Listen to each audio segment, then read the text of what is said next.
466. Chalcedon.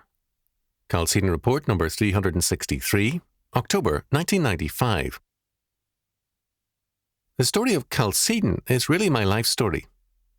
Being an Armenian, many of whose family members died for the faith, and coming from a long line of clergymen, the faith was identical to life for me.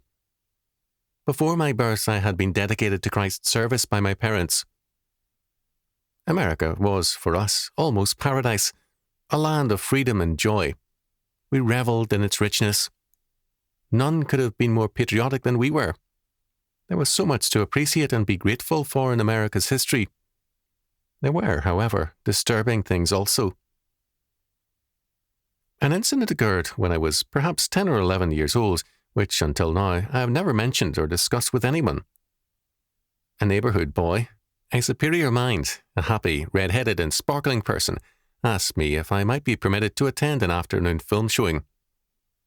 This was in the day of silent films. The picture was of no importance, essentially trifling entertainment, but it suddenly overwhelmed me with a shocking realization. For all those in the film, there was no God, no Christ. They lived in a meaningless and empty world. This filled me with a great horror. Is this how most people live? Are they dead to God? Are they going through life as sleepwalkers? The film was an awakening into an empty world. I did not sleep well that night. I read the newspaper the next day with recognition that men were blotting God out of their world, and it made me fear for the future. I did not know the answer to what I saw, but I sensed that I was somehow in a dying world, or a burning building. As a university student, about a decade later, I was increasingly aware of the cultural love of death, and I began to realize that I, as a Christian, had a responsibility to build a culture of life, the world order of the triune God. I spent much time in the library stacks reading extensively in history, anthropology and more, and in studying the answers given in literature. I knew something had to be done to make Christianity and his law word relevant to every area of life and thought, or else Christianity would wither into a meaningless, quote, spiritual, end quote, religion, unrelated to the Bible. Long before I had given a name to what I wanted to do, that is, Christian Reconstruction and Chalcedon, I was thinking constantly about the Bible and its answers. I was always reading and rereading the Bible. Before I was 10, a fine old man, an old-line New Englander, had warned me once that I was, quote, too young, end quote, to be reading much of the Old Testament, but I found it too intensely interesting even to think of stopping. And so we started Chalcedon, Dorothy and I. I had many ambitious ideas as to what it should be, but people were uninterested in all of them, and thus we began with a mimeographed letter, which, in its first issue, was optimistically run off to the tune of 60 copies, one sheet only. Mrs. Grace Flanagan ran it off, and for some years, together with the tape ministry, it was her work, aided by Dorothy, that very substantially made Chalcedon possible. Chalcedon has a very simple premise. If God is indeed the God revealed in Scripture, then his law word is relevant to and governs every area of life and thought.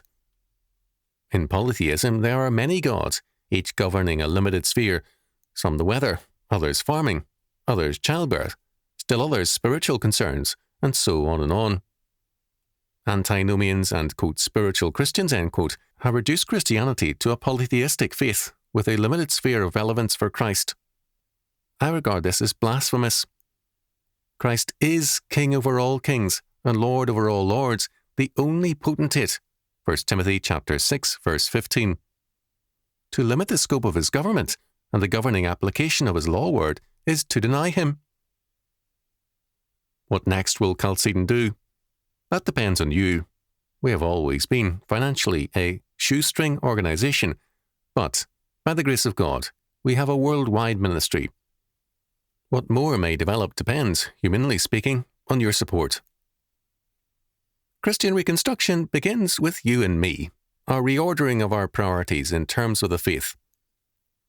What I suddenly realized as a boy at the film theatre, namely, that no one featured in that film lived in God's world, and that all were assuming the non-existence of the God of Scripture, is now a commonplace fact, even in many churches. Churchmen live without God and yet somehow expect his blessing.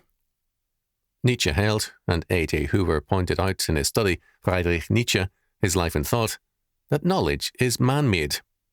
Reality is a human construction, and man is building his Towers of Babel to establish that he alone is a true and living God and lawmaker. Genesis chapter 3, verse 5. Nietzsche was suicidal, and he counseled people to build your cities on the slopes of Vesuvius.